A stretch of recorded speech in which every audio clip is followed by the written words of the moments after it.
It's a beautiful sunny morning in the old harbour village Stavoren in the Netherlands.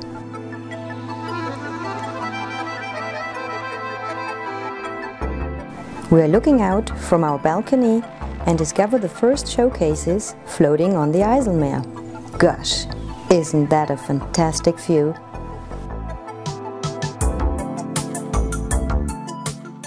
Our cottage house is situated the closest possible to the seaside. Nothing better to imagine.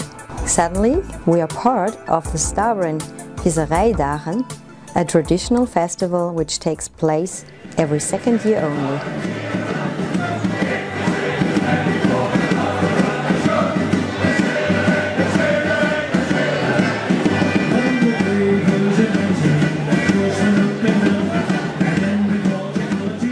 People are walking around dressed in clothes from the Middle Ages, setting off cannonballs the old-fashioned way as a signal for the start of the event.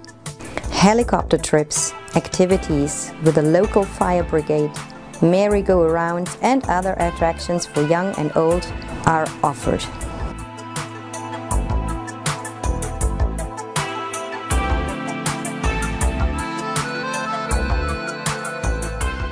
The whole harbour gets very busy and a lot of tourists are attracted by this extraordinary atmosphere.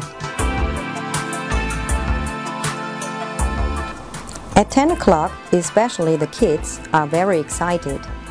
They are keen on letting their handmade ships into the water of the main channel and see which one gets to the other border side first.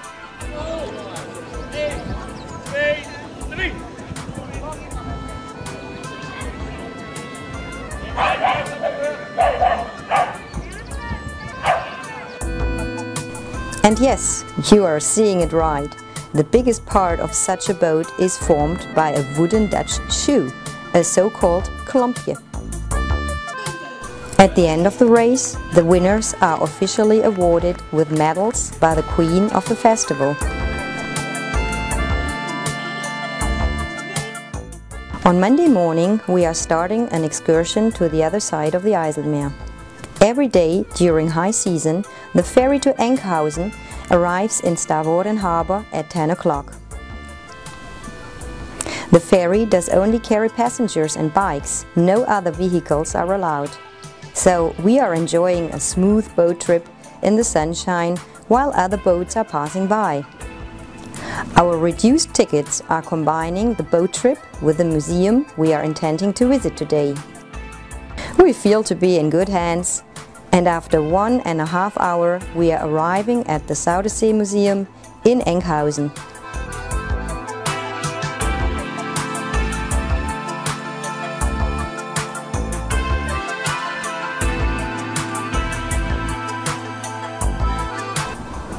This museum is devoted to preserving Enkhuizen's cultural heritage as well as the maritime history of the Zuiderzee, and since 1932 the IJsselmeer.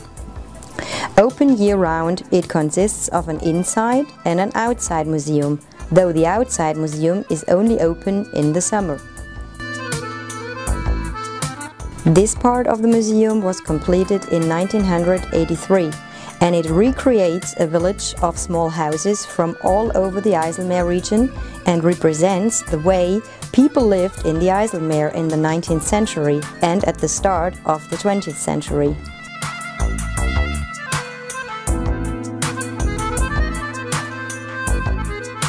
Kids get easily involved in the whole atmosphere because there is plenty to do for them. And there are special activities for kids like constructing your own dike with modeling material, trying out docking maneuvers,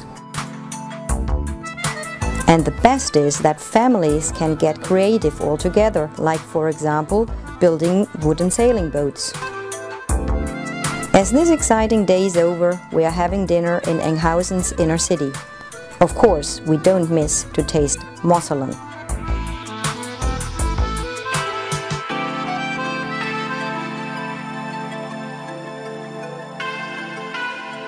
In the old center of Hinterlopen, you can get a feeling for its unique character by walking through the narrow streets and looking for the lovely views, the typical wooden bridges and characteristic facades. They open and close the water gate for a little fee, a real manual work. The fee has to be put into a country-specific klompje that gets down to any captain with the help of a fishing rod. Our next excursion is a trip around the complete IJsselmeer by car. From Staveren to the last city on the eastern side called Lelystad, we are driving around an hour. Instead of going straight to Amsterdam, we are taking the shortcut by the dike that separates the Markermeer near Amsterdam from the IJsselmeer.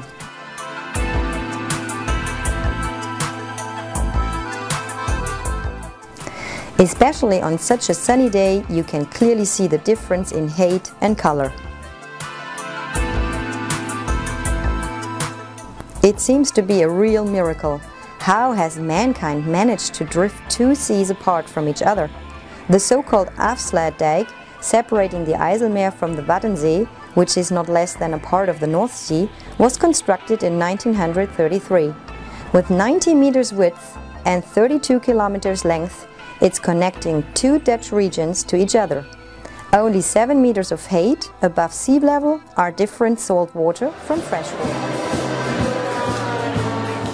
Dat was echt leuk vakantie. IJsselmeer, ik ben weer blij.